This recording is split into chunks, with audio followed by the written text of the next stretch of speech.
Narcotic cell crime branch में तैनात inspector Ram Manohar को गुप्त सूचना मिली कि आज सुबह एक गाड़ी नंबर 3046 में एक खान नाम का व्यक्ति अक्षरधाम की तरफ से आता हुआ दिल्ली गेट की तरफ जाएगा और किसी व्यक्ति को हीरोइन या कोकेन मादक पदार्थ की सप्लाई करेगा। इस गुप्त सूचना पर इंस्पेक्टर राम मनोहर के नेतृत्व में ASI Sudhir Kumar, SI Rakesh Duhan, head constable Ashok Nagar Sanjay Kumar, Ramesh व कांस्टेबल सुखबीर, अनुज, सुमित और सुनील की टीम ने एसीपी जेएन झा की देखरेख में ट्रैप लगाकर अक्षरधाम मंदिर से पहले नोएडा की तरफ से आती हुई गाड़ी नंबर DL8CAK 3046 को रोका, जिसमें 2 व्यक्ति ड्राइवर के अलावा सवार पाए गए। दोनों सवारियों की तलाशी में कोई भी मादक पदार्थ बरामद नहीं हुआ, परंतु उनसे पूछताछ और उनके सामान की तलाशी में एक अंतर्राष्ट्रीय स्मगलिंग रैकेट का पर्दाफाश हुआ, जिसके जरिए दुबई से चोरी छिपे हवाई यात्रा के जरिए गोल्ड व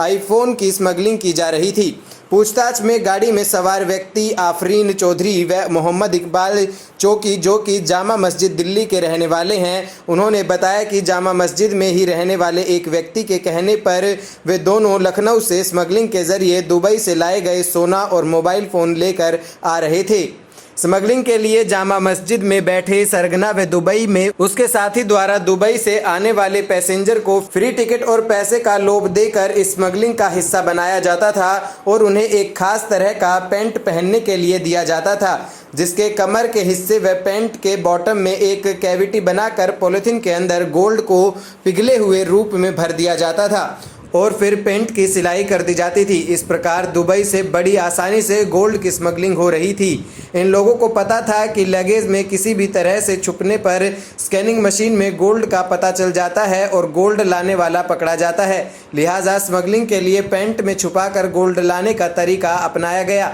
दुबई से आने वाला पैसेंजर एयरपोर्ट से बाहर आकर आरफीन और इकबाल से मिलता था और उनके गाड़ी में बैठकर अपना पहना हुआ पैंट छोड़ देता था और दूसरा पैंट पहन कर अपने गंतव्य स्थान को चला जाता था। इसी तरह से गोल्ड के साथ साथ आईफोन भी दुबई से स्मगल करके लाया जा रहा था। पुलिस टीम द्वारा चेक करने पर आरफीन चौधरी व मोहम्मद इकबाल के पास एक बैग बरामद हुआ, जिसमें रखे हुए 2 जींस पैंट को चेक करने पर उसी प्रकार से कमर व बॉटम के हिस्से में छुपाए हुए पिघले हुए रूप में गोल्ड बरामद हुआ है, जो वजन करने पर करीब 400 ग्राम पाया गया। साथ ही दुबई से लाया गया 4 आईफोन 11 भी बरामद हुआ है। बरामद गोल्ड की कीमत 20 लाख रुपए से ज़्यादा है व स्मगलिंग कर लाए गए आईफोन पर 10 से 15 हज़ार का मुनाफा होता था। उपरोक्त दोनों व्यक्तियों ने बताया कि हवाई यात्रा शुरू होने के बाद लगभग हर 7वें और 10वें दिन वे दोनों लखनऊ जा रहे थे और दुबई से आने वाले औसतन 3 से 4 पैसेंजर से इस प्रकार स्मगलिंग किया हुआ गोल्ड और आईफोन लेकर आ रहे थे, जो ये सारा काम दिल्ली में ही